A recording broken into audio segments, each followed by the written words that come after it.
warahmatullahi wabarakatuh. Halo sahabat setia Saka dimanapun kamu berada. Apa kabar nih sahabat setia? Nah, kali ini kembali lagi bersama aku Alda di program secara hangat spesial pemilu, yaitu Semilu Speak Pemilu. Gitu ya, tagline-nya Semilu Speak Pemilu. Gitu. Oke. Jadi di spesial malam ini banget, Alda ditemenin sama dua narsum kece kita. Ada Mas Aksan dari, beliau merupakan pegiat KSP, Komite Independen Sadar Pemilu, dan juga ada Mas Bintang, selaku yang mewakili Gen Z di sini ya, selaku pemilih pemula gitu. Nah, oke, mungkin bisa saya kali dulu. Hai, sahabat setia. Halo. Iya gitu. Apa kabar nih? Baik, alhamdulillah. Baik. Oke, alhamdulillah kita semua baik di sini ya. Nah, seperti yang sahabat setia tahu, kita di sini adalah program Semilu Speak Pemilu. Kita di sini akan membahas hal-hal terkait pemilu seperti bagaimana kondisi pemilu di Indonesia saat ini, kemudian bagaimana peran pemilih pemula ketika pemilu, dan juga apa aja sih yang terjadi ketika pemilu yang akan datang gitu nih. Nah, langsung aja nih kita mulai. Mungkin sebelumnya tagline-nya dulu. Semilu Speak Pemilu. Coba dong, bareng dong. Oke, ulang ya. Oke, Semilu Speak Pemilu. Oke. Wah, dibayang nggak ya jarinya ya? Oh iya, jarinya Speak Pemilu. Ya, harus dikondisikan. Gini aja gini, speak pemilu. Nah, jadi seperti yang kita tahu kan, pemilu ini merupakan agenda yang selalu dilaksanakan di Indonesia, khususnya untuk pemilihan presiden, kepala daerah, dan lain sebagainya. Kan itu selalu ada periodisasinya 5 tahun sekali untuk pemilihan presiden gitu kan. Nah, kira-kira dari, mungkin aku mau nanya dari Mas Bintang dulu nih, selaku pemilih pemula ya? Iya, betul. Baru memilih besok banget ini. Di 2024 milih pertama kali. Oke, nah jadi kan mungkin dari Mas Bintang sendiri, bagaimana Mas Bintang selaku Gen Z itu melihat kondisi politik Indonesia saat ini menjelang pemilu gitu. Mungkin kan kalau Gen Z itu lebih banyaknya mereka ini ya ikut terbawa arus dan lain-lain gitu. Kalau dari Mas Bintang sendiri gimana nih? Jadi kalau aku sebagai Gen Z ya, yang mungkin lahir di tahun 2000-an, yang sudah dari kecil akrab dengan yang namanya internet gitu ya. Apalagi melihat kondisi politik sekarang, dari mungkin kalau di tahun 2014, 2019 tuh masih belum terlalu terasa ya, karena kita masih menginjak bangku sekolah gitu. Tapi ketika udah mau masuk ke 2024 nih, udah mulai jadi orang yang dewasa secara pikir, secara logika gitu, sudah bisa menentukan keputusan secara matang gitu. Aku ngelihat kayak kondisi politik di Indonesia sekarang ini itu cukup dinamikanya sangat-sangat keruh ya. Apalagi kalau ngelihatnya dari sosial media gitu, banyak sekali yang namanya upaya-upaya memecah belah bangsa gitu ya, dengan segala macam cara, baik itu cara-cara yang buruk, cara-cara yang mungkin mengintimidasi salah satu pihak dan lain sebagainya gitu. Jadi kalau aku sebagai pemilih pemula, sebenarnya kalau ngelihat kondisi politik Indonesia tuh ribet sendiri gitu. Masih bingung ya? Iya, capek. Secara sederhana, capek mikirnya gitu. Hidup sendiri aja belum tentu nih arahnya mau kemana nih gitu.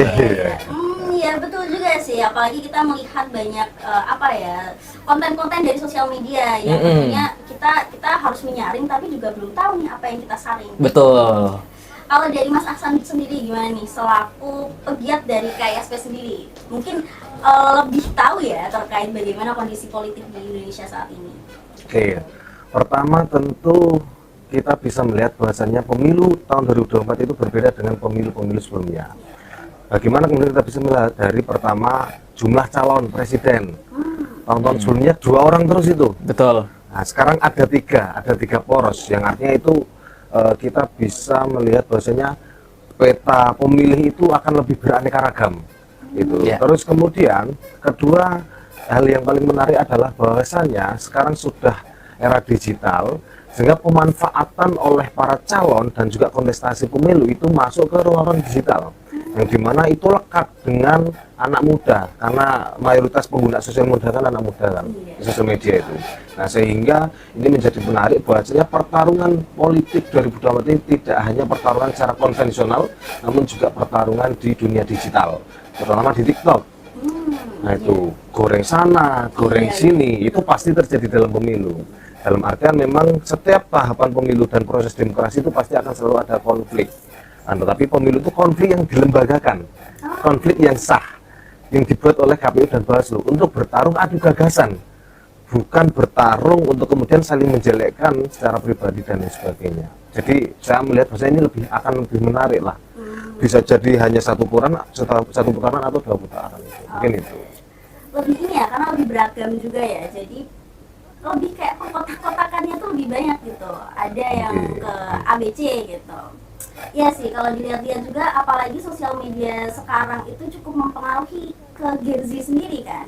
Maksudnya banyak Gen Z itu yang juga banyak terpengaruh dari sosial media, khususnya TikTok yang mungkin lebih banyak digunakan ya oleh kaula muda saat ini gitu. Gitu sih. Nah, mungkin karena kan tren-tren di TikTok dan juga melihat juga kalau pemilu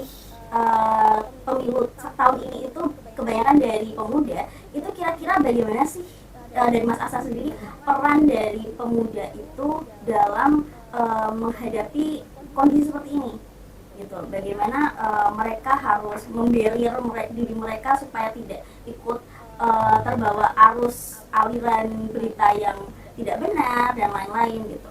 Oke, pertama kalau tadi kata Mas Bintang ya, Betul. itu tadi melihat kondisi pemilu sekarang itu keruh.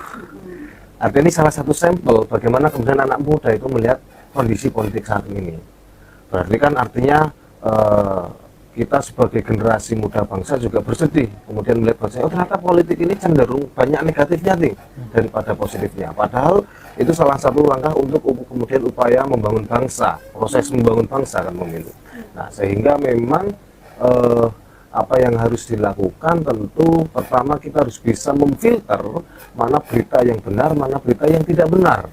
Karena dalam sosial media ini tidak pernah lepas dari hoax-hoax yang kita nggak bisa membendung itu hoax itu, sehingga memang kita harus lebih kritis dan juga lebih bisa detail kemudian memahami kira-kira ini beritanya mengandung memantik untuk memecah belah, memantik untuk kemudian konflik pada masyarakat, atau benar-benar mengedukasi kepada masyarakat bahwasanya informasi-informasi politik yang dibutuhkan oleh masyarakat sebenarnya seperti ini. Dan itu juga tentu menjadi tantangan baik dari penyelenggara pemilu maupun peserta pemilu yang besok nyalon-nyalon itu untuk kemudian bisa berperan betul dalam hal pendidikan politik, baik ranah sosial media, ranah konvensional, karena memang yang dibutuhkan itu anak muda.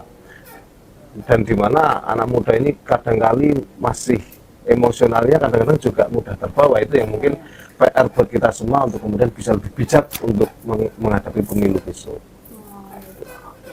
Iya.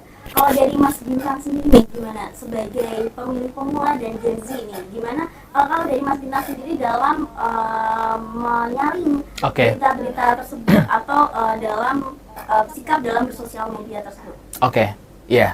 Jadi sebagai anak muda yang intensitas bersosial medianya sangat tinggi gitu ya, ada beberapa sosial media yang saya jelajahi gitu. Ada Instagram, ada Twitter yang sekarang udah X ya kalau nyebutnya ya. Terus ada juga TikTok yang sudah banyak banget media-media sosial yang sekarang itu udah mulai dimanfaatkan oleh masing-masing paslon untuk media berkampanyenya mereka seperti itu. Nah, kadang-kadang yang jadi masalah adalah ketika ada banyak pendukung-pendukung yang mendukung dengan cara yang tidak benar gitu, dengan cara menyebar berita-berita yang negatif, berita-berita bohong seperti hoax yang tadi Mas Ahsan bilang gitu. Ada juga yang berkampanye dengan segala macam cara, dengan masing-masing metodenya mereka sendiri gitu, dengan tim sesnya mereka sendiri. Yang saya coba saring adalah ketika itu merupakan sebuah berita yang cenderung memecah belah, maka saya akan skip itu. Saya akan coba skip itu gitu. Saya bakal cek dulu ini berita ini kredibilitasnya ini bisa dipertanggungjawabkan atau tidak, dari media yang terpercaya atau tidak. Makanya saya cenderung ketika saya menjelajah X atau Twitter itu saya cenderung kurang percaya dengan apa yang ada di situ. Karena yang pertama bisa jadi itu adalah tweet yang dibikin sama buzzer. Bisa jadi itu adalah akun yang memang dibuat untuk mendukung salah satu paslon. Jadi saya cenderung lebih percaya dengan media-media berita yang dengan centang biru gitu. Walaupun sekarang centang biru bisa dibeli ya. Tapi cenderung saya lebih percaya media-media yang sudah kredibel gitu untuk bisa lebih transparan, lebih netral dalam memberikan berita gitu. Kalau dari TikTok sendiri, saya juga sadar banyak banget paslon-paslon yang mulai menggunakan cara-cara Gen Z gitu, mungkin dengan filter-filter ataupun dengan kiasan-kiasan seperti itu. Itu sebenarnya sah-sah saja. Tapi yang jadi masalah adalah ketika itu ditanggapi dengan tidak seharafiah itu gitu. Jadi aku takutnya Gen Z itu melihat dari apa yang mereka lihat, bukan apa yang mereka dalami, seperti itu. Jadi dibandingnya dengan melihat visi misi dari masing-masing paslon, mereka cenderung lebih melihat apa yang terlihat oleh mereka aja gitu. Dan itu yang bahaya sebenarnya, karena kita jadi nggak tahu mereka nih visi misinya apa, kerjanya apa gitu nantinya ketika mereka terpilih, seperti itu. Berarti tadi juga Mas Ahsan sempat menyampaikan terkait dengan pendidikan politik gitu. Iya, betul. Disampaikan gitu. Kira-kira seberapa penting sih pendidikan politik itu untuk Gen Z, khususnya biasanya kalau pemilih pemula itu 17 tahun biasanya SMA ya. Itu kira-kira seberapa penting itu? Oke, bagi saya penting sekali secara umum untuk masyarakat, secara khusus mungkin untuk pemilih pemula. Karena memang gini, pemilih pemula belum ada pengalaman memilih, itu yang paling perlu kita garis bawahi. Sehingga tidak gini loh, pemilih pemula tidak semuanya itu memiliki latar belakang pendidikan yang mumpuni. Kadang-kadang bingung mau milih siapa, aku harus milih yang mana sih? Apakah aku harus ikut-ikutan tetanggaku, apakah aku harus ikut-ikutan temanku, dan lain sebagainya.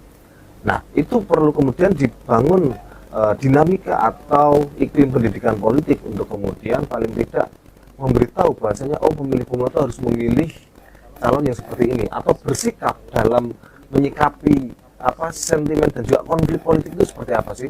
Jangan sampai kemudian karena tidak ada pendidikan politik, misalnya kemudian pemilih pemula juga ikut-ikutan untuk misalkan menghujat A, menghujat B, karena apa yang dilihat dari media sosial itu.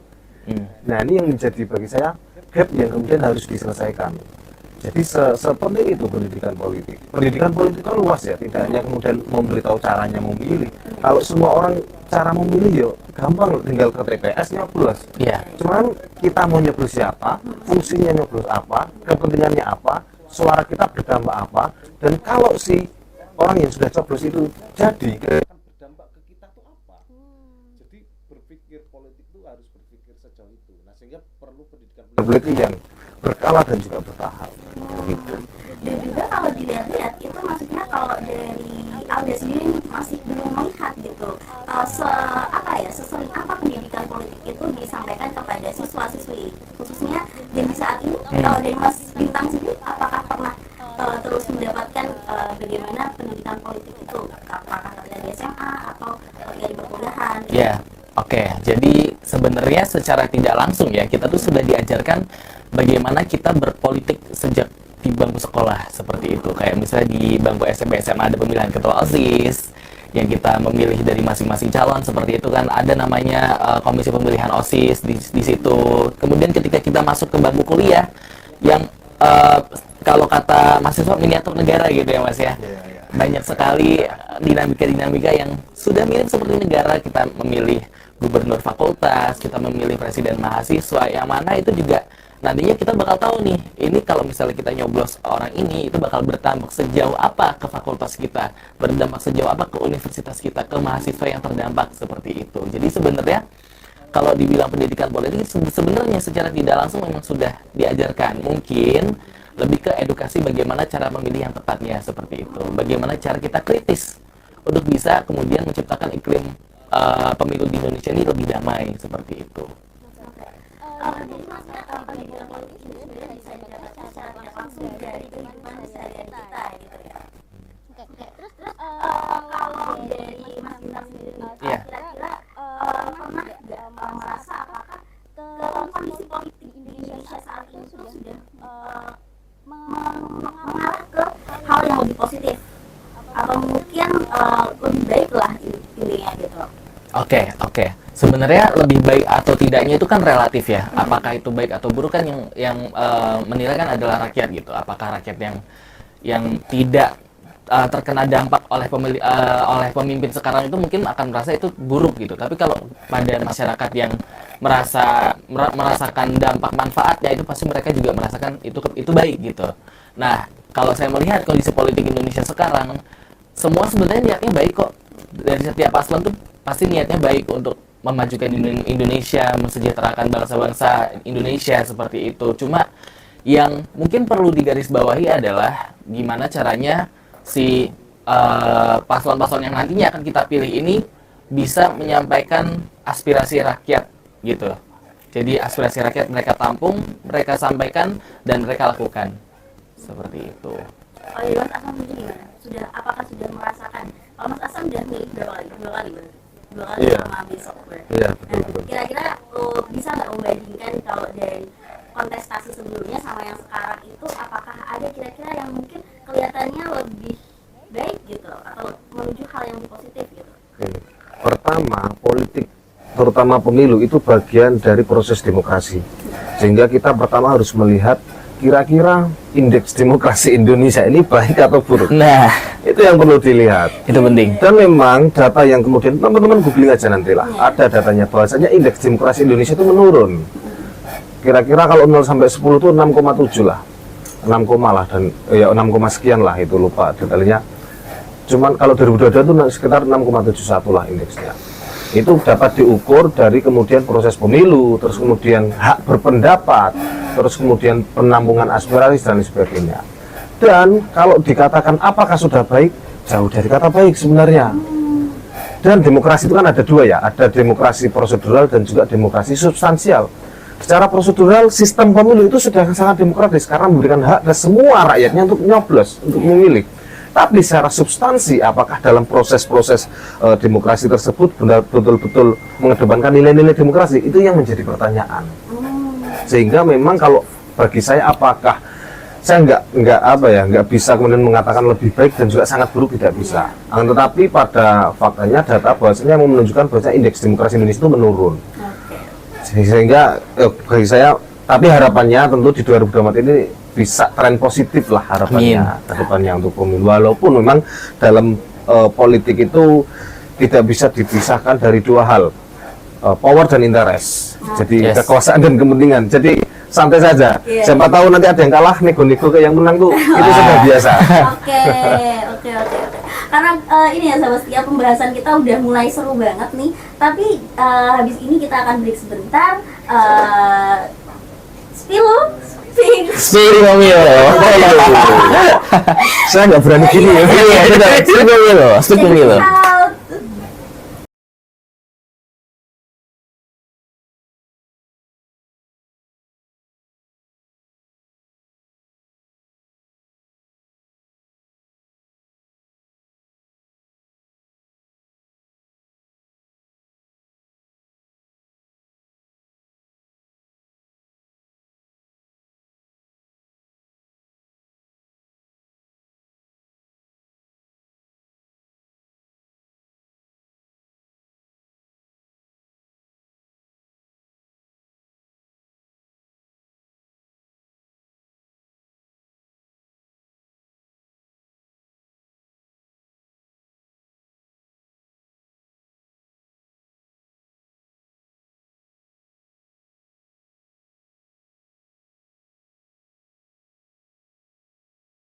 Halo sahabat setia, kembali lagi bersama aku Alda dan Ahsan dan Bintang. Oke, di Sepilus Speak Pemilu. Kurang briefing lagi. Lagi di Sepilus Speak Pemilu.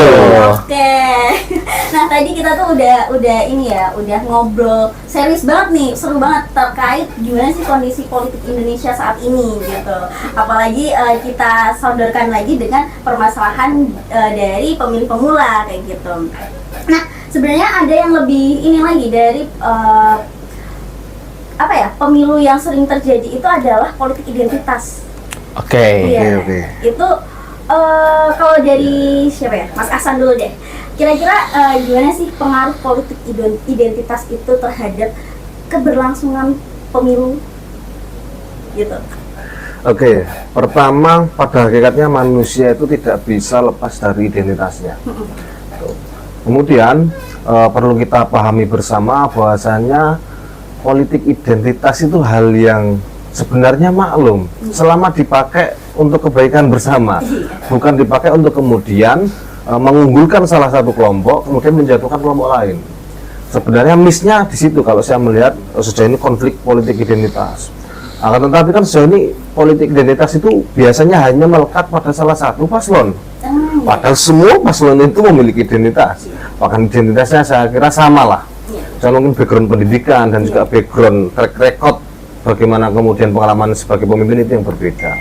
Sehingga memang, tapi kalau melihat kondisi realitas politik sekarang, bahwasanya politik identitas itu dilakukan untuk kemudian hanya untuk mencari salah satu suara salah satu golongan. Itu yang bagi saya, wah ini yang tidak betul, ini tidak benar lah, kurang bijaksana. Sehingga menjual politik identitas untuk kepentingan pribadi atau untuk kepentingan kelompok itu yang saya kritisi betul.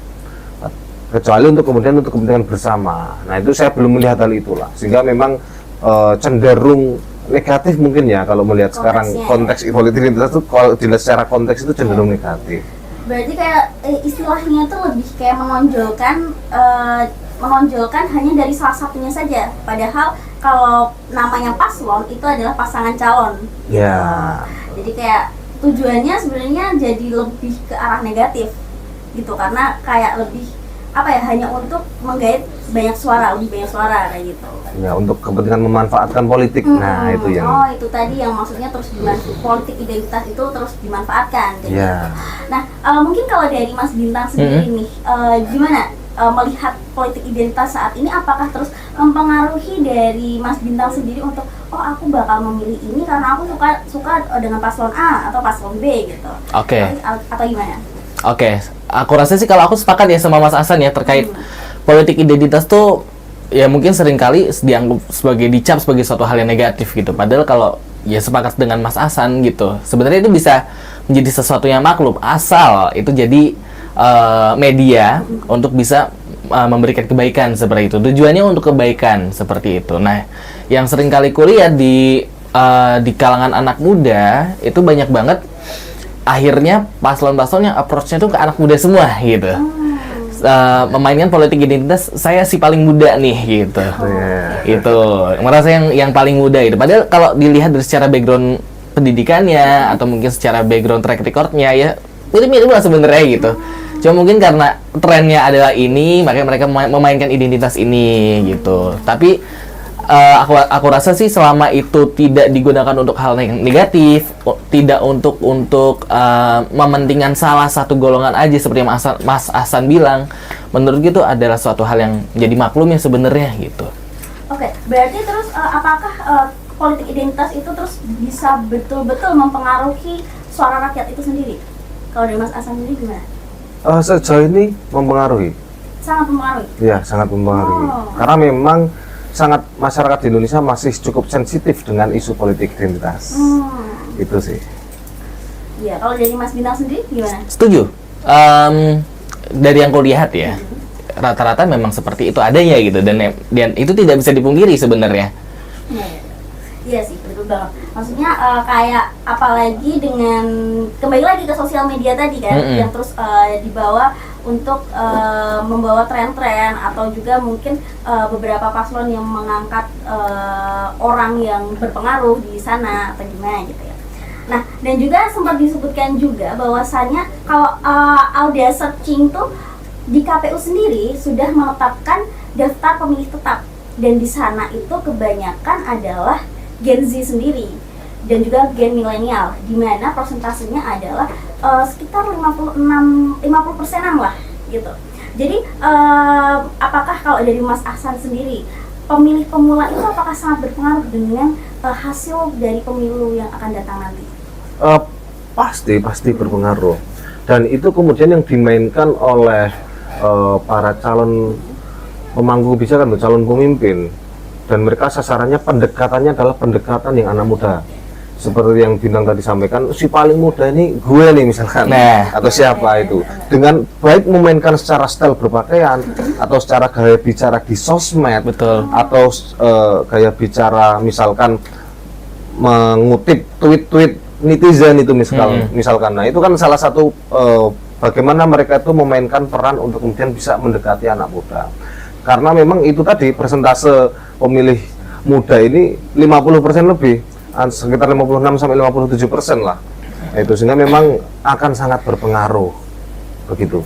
Nah, karena sangat berpengaruh itu, kira-kira kalau dari Mas Bintang sendiri nih sebagai pemilih pemula, itu apa sih tantangan yang maksudnya Mas hadapi dalam menghadapi pemilu depan? Maksudnya untuk mau memilih siapa itu kan itu sebenarnya cukup PR juga ya, cukup tantangan juga ya. Kalau dari Mas Bintang sendiri gimana? Oke, kalau dari aku sendiri melihat kalau betul seperti yang Mas Ahsan sampaikan gitu, banyak banget calon pemangku kebijakan yang akhirnya menggunakan cara-cara muda. Nah, yang ini sebenarnya justru membuat kita bingung sebenarnya.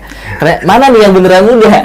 Mana nih yang beneran bisa mewakilkan suara-suara kita gitu. Apalagi kalau kita melihat permasalahan anak muda sekarang itu nggak jauh-jauh dari yang namanya pekerjaan, pendidikan, percintaan, atau mungkin lebih spesifik lagi mental illness gitu. Mungkin hal yang mungkin kalau dulu masih kurang dibahas, kurang diangkat menjadi sebuah isu, sekarang diangkat menjadi sebuah isu yang penting gitu untuk dibahas dari para calon pemangku kebijakan seperti itu. Nah, terkait dengan pekerjaan sendiri juga Indonesia kan juga sudah bersiap-siap ya buat menghadapi bonus demografi 2045, di mana usia produktif itu akan menjadi usia yang mayoritas dari penduduk Indonesia. Nah, ini juga yang jadi penting. Gimana caranya kalau misalnya kita milih, dan ini kan juga berdampak ke anak cucu kita ya gitu. Dimana di tahun 2045 mungkin kita sudah menikah, sudah punya anak. Nah, bagaimana anak kita ini bisa terjamin juga secara pekerjaan, secara pendidikan, tidak mengalami kesusahan yang kita alami gitu sebagai anak muda. Perjuangan-perjuangan yang kita alami harapannya nggak terjadi ke anak kita nanti gitu. Lebih ke situ sih. Jadi bingungnya adalah gimana caranya ya gitu.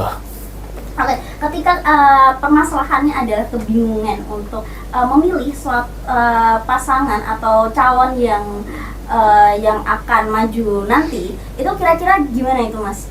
Dari Mas Asa sendiri untuk gimana sih buat menanggulangi itu gitu, atau mungkin gimana triksnya buat sahabat setia yang masih muda-muda ini untuk bijak dalam memilih calon yang baik gitu? Oke, ada beberapa karakter pemilih. Mungkin saya klasifikasikan menjadi beberapa hal. Seperti pertama, masyarakat atau penduduk Indonesia memilih karena rasional. Kedua, karena emosional, ada sentimen macam-macam. Ketiga, karena kepentingan politik. Kira-kira siapa yang paling menguntungkan? Nah, jadi kurang lebih ada 3 karakter pemilih yang ya sekarang ya lagi terjadilah seperti itu. Nah, menurut saya lebih bijak adalah kemudian kita dapat memilih secara rasional. Kira-kira mana nih yang calon yang benar-benar apa ya, memiliki upaya untuk membangun bangsa ini, yang benar-benar memiliki visi misi untuk kemudian bisa, kalau bahasanya Bapak Presiden kita tuh menuju Indonesia Emas 2045 dan lain sebagainya. Artinya kalau kita bisa melihat dari visi misi dan juga gagasan tersebut, itu bagi saya adalah itu pilihan yang cukup bijak. Nah, kadang-kali ada orang yang memilih karena emosional, karena merasa wah asik ini nih calonnya nih. Bicara wah karena calon ini lebih bisa mendekat dengan anak muda nih, lebih bisa berbaur, atau misalnya karena ada kepentingan politik, misalkan kayaknya kalau calon ini yang jadi saya akan diuntungkan berapa hal gitu. Tetapi bagi saya kalau bijak memilih adalah teman-teman anak muda itu harus berpikir untuk kemudian melihat dari visi, misi, gagasan, dan juga track record dia itu. Dan juga sebenarnya permasalahannya di Indonesia itu adalah mereka itu kurang mau membaca. Itu juga sebuah permasalahan sebenarnya, iya kan? Nah, terus gimana nih kalau untuk pemilih muda Gen Z juga yang maksudnya karena mereka tuh juga malas membaca, itu terus harus cari tahu kemana sih buat tahu paslon ini tuh bagus gitu, atau yang calon ini tuh bagus gitu, itu tuh harus kemana gitu? Ini ke saya tahu. Iya, Mas Hasan. Oh gitu ya. Pertama sebenarnya itu ada kok web-web yang memang menyediakan visi misi ya, teman-teman bisa searching itu. Cuman kadang-kali memang karena tingkat literasi kita tidak tinggi, itu sehingga memang saya rasa ini juga fungsi sebagai para tim ses, para calon dan juga partai politik untuk kemudian bagaimana mendistribusikan gagasan visi misi yang secara tertulis itu supaya relevan di anak muda. Misalkan melalui konten, video, itu kan juga bisa. Karena memang sekarang lebih banyak orang bersosial media itu karena video. Entah rilis IG atau TikTok. Nah, mungkin bisa pakai cara-cara itu. Sebenarnya di web ada menyediakan visi misi gagasan masing-masing paslon. Gitu. Oke. Kalau dari Mas Bintang sendiri, pernah nggak kepikiran buat nyari gitu visi misi dari paslon atau mungkin carinya itu kemana gitu? Kalau dari Mas Bintang sendiri. Ya, aku sangat menyadari ya kalau misalnya Gen Z itu mungkin bukan malas membaca, cuma minim aja. Tingkat literasinya minim gitu. Ya mungkin ada yang suka membaca tapi minim gitu dibandingkan orang yang lebih suka dengan visual. Nah, itu tadi sebenarnya kalau ngomongin visi misi gitu ya. Banyak sebenarnya kalau misalnya kita cek di data-data dan di website-website itu bisa dicek kok visi misinya. Cuma lagi-lagi Gen Z ini tingkat literasinya rendah sehingga para calon pemangku kebijakan ini akhirnya menyampaikan visi misi mereka melalui platform video, platform yang lebih ke visual gitu. Atau misalnya ketika itu di-post ke Instagram mungkin headline-nya aja yang ada di foto, baru caption-nya, baru visi misi lebih detailnya seperti itu. Seringkali yang lebih banyak terjadi adalah banyak banget calon-calon pemangku kebijakan, entah itu di tingkat capres ataupun di legislatif ya, itu banyak banget yang akhirnya menyampaikan visi misi mereka melalui threads di Twitter. Karena justru anak-anak muda lebih sering baca threads panjang di Twitter daripada baca website panjang-panjang gitu kan. Akhirnya tuh cara mainnya berubah seperti itu. Mereka lebih lagi-lagi menggunakan approach anak muda untuk bisa mendekatkan diri seperti itu. Berarti emang dari peran anak muda sendiri juga sangat penting dan juga berdampak banget dari suara anak muda ini gitu. Betul. Iya. Dan juga ini sih sebenarnya karena kan gak banyak juga nih anak muda yang terus bisa berpikir kritis untuk mengkritisi calon paslon presiden, wakil presiden atau legislatif itu sendiri gitu. Nah, sehingga ada juga anak muda itu dia yang bingung gitu untuk menentukan pilihannya dan pada akhirnya itu mereka menghalalkan untuk golput gitu. Kalau dari Mas Ahsan sendiri nih, kira-kira gimana sih golput itu untuk anak muda gitu? Haram nggak sih? Wah, saya bukan MUI, tidak bisa memberikan fatwa itu. Karena golput juga bagian dari sikap sebenarnya, sikap politik. Betul. Dan itu yang terjadi di secara umum, baik anak muda dan hampir segala umur kok. Kalau mereka memilih bahasanya, wah saya nyoblosnya tidak berdampak apa-apa. Soalnya saya tetap gini-gini aja nih, saya udah nyoblos nih. Nah itu juga biasanya mereka memilih sikap untuk golput. Akan tetapi bagi saya secara pribadi, memang kalau untuk golput itu saya sarankan jangan. Karena golput itu tidak hanya tidak nyoblos, tapi bisa tidak sahkan suara. Betul. Misalkan nyoblos 2 kan otomatis gugur tuh. Nah jadi macam-macam caranya. Nah bagi saya kalau bisa tetap milih, jangan golput. Cuman kan nanti kalau urusan bagaimana dia memilih atas dasar apa, itu mungkin bisa kita diskusikan lah. Itu. Tapi memang dilematisnya bahwasanya kalau milih caleg itu udah kayak di nasi padang dulu. Nah, banyak ini pilihannya. Banyak banget. Kalau di nasi padang mending nih, enak-enak nih. Nah kalau saya belum tahu nih, saya nggak bisa mengatakan. Saya bingung. Banyak ada fotonya, wah satu partai aja ada 5 lebih calon gitu kan. Bahkan di depan situ juga ada. Siapa? Kita baru keluar 1 meter dari ruangan ini mungkin itu juga ada. Oh, baliho ya? Iya, baliho. Balihonya siapa? Atau mungkin kita keluar di jalan-jalan raya itu, apalagi kalau di jalan-jalan perdesaan itu banyak banget. Jalan-jalan Wonosobo itu banyak banget. Jauh sekali sampai Wonosobo ya. Jalan-jalan perdesaan juga. Banyak banget ternyata juga. Kalau dari Mas Bintang sendiri, ini pernah nggak kepikiran untuk golput gitu? Oh, sangat pernah.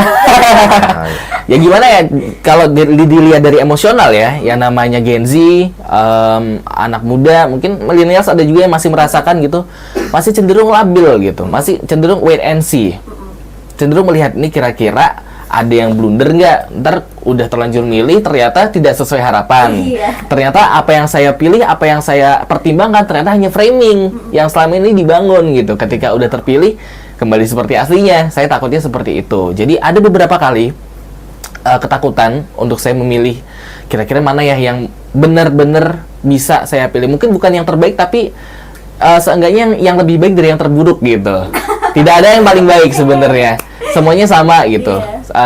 Cuma yang jelas adalah sikap untuk golput tuh menurut saya sayang ya, apalagi namanya pemilih pemula kan nyoblos pertama kali. Kesempatan pertama kali, pengalaman pertama kali, janganlah dipakai buat golput seperti itu. Aku takutnya tuh ketika kita nggak datang ke TPS untuk nyoblos, akhirnya suara kita disalahgunakan. Yang harusnya kita tidak ada suaranya, tiba-tiba kok ada suaranya di sini, gitu. Ketakutan seperti itu juga ada sebenarnya. Oke, nah jadi itu tadi ya sahabat setia terkait besarnya dampak dan pengaruh dari suara pemilih muda bagi untuk menentukan calon pemilih yang akan calon pemimpin yang akan datang gitu. Jadi habis ini masih ada break dan habis ini stay tune di Sepilu Speak Pemilu.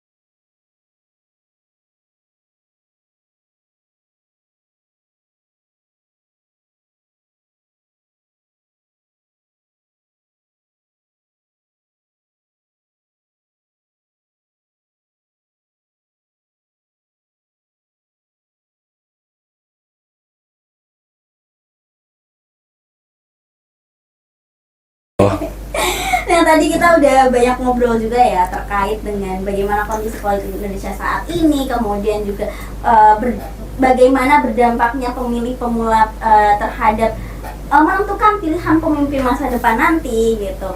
Nah sekarang udah tiba akhirnya kita di segmen terakhir penutup ya, walaupun nggak kerasa ya ternyata udah mau selesai aja gitu. Nah, mungkin dari Mas Bintang sendiri nih, ada nggak closing statement atau enggak pesan-pesan buat sahabat setia Saka ini gitu? Oke, jadi mungkin buat sahabat setia Saka yang masih Gen Z gitu ya, yang mungkin seumuran juga sama Bintang sekarang, pergunakan hak suara kamu sebaik-baiknya, pelajari, teliti ya, jangan sampai kamu gampang terbawa arus hanya karena apa yang kamu lihat di sosial media, karena apa yang kamu lihat di sosial media tak seindah realitanya kadang-kadang gitu. Jadi bijak-bijaklah dalam memilih dan semoga apapun pilihan kamu jangan ada pertengkaran, ciptakan iklim politik yang damai, iklim pertemanan yang damai, baik itu sebelum pemilu, saat pemilu dan juga setelah pemilu. Oke, salam damai sahabat. Salam damai. Salam damai. Salam damai. Siap. Kalau dari Mas Asad sendiri ada nggak nih pesan atau closing statement untuk sahabat setia? Oke, untuk sahabat setia Saka ya, istilahnya gitu ya. Pertama, bahwasannya saya berpesan dan juga bagi saya sendiri, untuk saya sendiri, bahwasanya dalam proses-proses demokrasi politik, teman-teman harus berpartisipasi, terutama dalam pemilu. Teman-teman masyarakat ini harus menjadi subjek, bukan hanya objek dalam pemilu. Jadi kita tidak hanya menjadi alat politik, tapi kita juga berperan penting dalam partisipasi politik. Bisa macam-macam teman-teman bisa berperan dalam hal itu. Bisa menjadi pengamat, bisa menjadi pemantau, dan lain sebagainya. Yang paling terpenting adalah teman-teman harus terlibat dalam proses-proses demokrasi politik. Karena anak muda bukan hanya umur, bukan hanya usia, tapi anak muda berbicara mengenai gagasan, anak muda berbicara mengenai ide, masa depan, dan juga kreativitas. Mungkin itu. Oke. Jadi begitu ya sahabat setia. Jadi harapannya setiap kita yang memiliki hak untuk memilih itu bisa memanfaatkan pilihan kita dengan sebaik-baiknya, dengan cara bagaimana kita mencari tahu dari calon pemimpin-pemimpin tadi gitu, dari visi misinya atau apa yang dia bawa atau mungkin backgroundnya bagaimana, itu juga penting sekali ya sahabat setia. Jangan sampai kita itu hanya ikut terbawa arus tren atau terbawa politik identitas tadi yang pernah disampaikan tadi gitu sahabat setia. Nah, karena ini udah udah segmen terakhir, mungkin dari Alda sendiri pamit undur diri. Mohon maaf apabila ada salah kata. Dari Mas Ahsan dan Mas Bintang juga pamit undur diri ya bersama saya. Iya. Karena harus ngikut moderator. Iya kan, ikut deh kita ya. Ya. Oke, jangan lupa sahabat setia tetap selalu jaga kesehatan, semangat dan juga sehat-sehat. Assalamualaikum warahmatullahi wabarakatuh. Waalaikumsalam warahmatullahi wabarakatuh. Sepilu stik pemilu. Pemimpin itu harus menjadi pelayan rakyat Indonesia. Bahwa ikhtiar kita adalah menghadirkan keadilan. Dari tanah merah dimulai untuk Jakarta, dan alhamdulillah janji-janji itu dilunasi. Program makan siang gratis dan susu gratis untuk anak-anak. Kalau Ganjar Mahfud menang pemilu, dukungan ke Palestina makin menguat. Insya Allah 5 miliar per desa akan kita wujudkan tiap tahun.